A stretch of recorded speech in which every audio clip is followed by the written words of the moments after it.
Monsieur le président, madame la ministre, madame la présidente de la commission, messieurs les rapporteurs, mes chers collègues, nous nous retrouvons ce soir pour examiner les crédits de la mission Recherche et enseignement supérieur. Domaine hautement stratégique pour la France, la recherche conditionne la compétitivité de nos entreprises et la performance de nos économies. Je le dis régulièrement, elle constitue également un formidable levier de développement économique et social pour nos territoires. L'enseignement supérieur est quant à lui cette porte ouverte sur le monde pour nos jeunes, ce guide chargé de les accompagner vers la réussite. Plus largement, il constitue le socle de la diffusion de savoir et bien sûr, in fine, de la recherche. On peut donc se satisfaire que la mission interministérielle Recherche et enseignement supérieur soit l'une des mieux préservées de ce budget 2019. Par-delà la ventilation et l'ampleur des lignes budgétaires, on retiendra que l'augmentation de ce budget est de 549 millions d'euros pour un total de plus de 25 milliards d'euros. L'enseignement supérieur a été marqué cette année par la mise en œuvre de la loi d'orientation et réussite des étudiants votée par notre Assemblée. Si des cas spécifiques ont pu poser des difficultés, je veux saluer les efforts accomplis par tous les acteurs dans la mise en place de la plateforme Parcoursup et pour sa première année a donné satisfaction. Raccourcissement du calendrier, mobilité intra-académique, ou encore présentation de l'offre de formation, plusieurs pistes d'amélioration ont déjà été envisagées. Nul doute qu'elles seront complétées par le rapport du comité éthique et scientifique de Parcoursup qui vous sera rendu dans les prochains jours, Madame la Ministre. Ce programme, enseignement supérieur, doté de 13,6 milliards d'euros, enregistre une hausse non négligeable de 166 millions d'euros. Il marque ainsi la montée en puissance du plan étudiant dont l'objectif majeur est cher à notre commission puisqu'il s'agit de réduire l'échec en licence. Cet effort budgétaire s'accompagnera d'une amélioration incontestable des conditions de vie étudiantes que nous devons souligner. Pour la première fois, le coût de la rentrée universitaire a été significativement réduit. D'une part, avec la suppression de la cotisation de 217 € au régime de la sécurité sociale des étudiants, et d'autre part, avec le paiement à date des bourses. Pour la première fois aussi, la contribution vie étudiante et de campus a été collectée.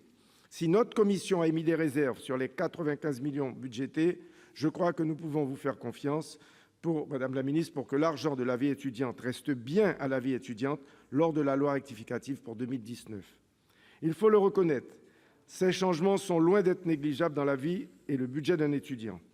L'année 2019 engage par ailleurs nos universités dans une double dynamique qui doit être poursuivie. D'une part, l'affirmation de l'autonomie des établissements, qui garantit une adaptation de l'offre de formation aux conditions locales. De l'autre, l'incitation au regroupement au sein des pôles de compétitivité, des contrats de site ou des projets de recherche collaboratifs. C'est une démarche indispensable face aux nécessités du temps.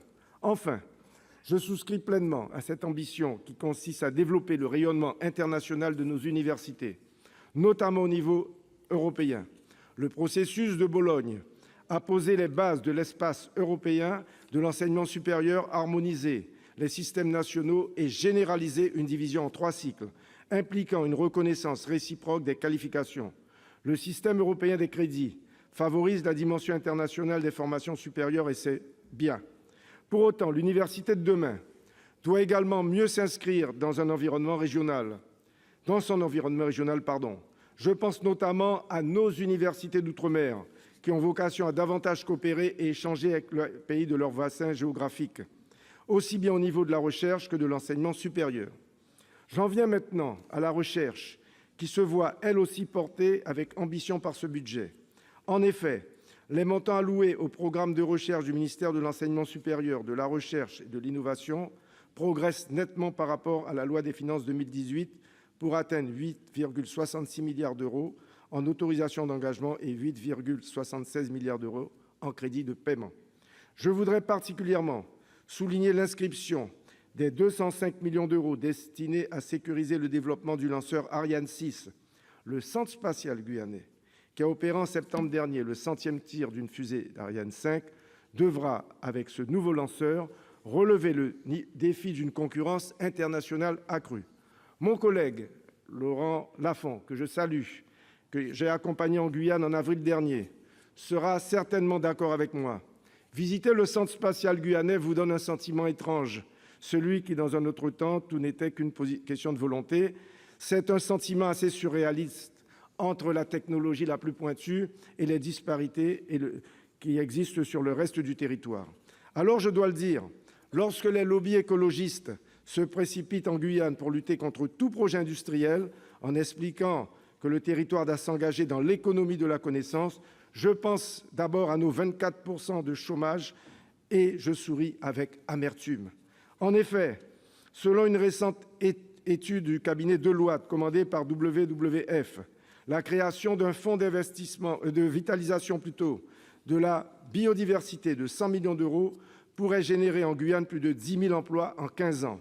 Sur le principe, je dis oui. Je dis 1000 fois oui à la volonté de notre biodiversité, à la valorisation plutôt de notre biodiversité, à une économie verte et durable en Guyane. Mais dans la pratique et dans la réalité, où sont les investisseurs privés comme publics pour structurer une telle filière ? Pour cela, il faudrait une volonté forte comparable à celle déployée par le général de Gaulle lorsqu'il s'est agi d'installer le centre spatial guyanais en 1964. Mais en sommes-nous vraiment capables ? C'est là un chantier que je vous soumets, Madame la Ministre, et pour lequel vous m'aurez toujours à vos côtés. Faire de la recherche française un moteur de l'économie de la connaissance en Guyane. D'une manière générale, il me semble essentiel d'articuler la recherche fondamentale et la recherche appliquée et de favoriser l'interaction avec les entreprises dans le domaine d'avenir. La biodiversité, mais aussi l'économie bleue, l'économie circulaire ou encore le développement des biocarburants, en somme, tous ceux qui convergent vers la transition écologique représentent une voie incontournable vers l'avenir, mais constituent également les filières d'emploi à structurer. Madame la ministre, mes chers collègues, vous l'aurez compris, notre groupe votera favorablement les crédits de cette mission. Je vous remercie.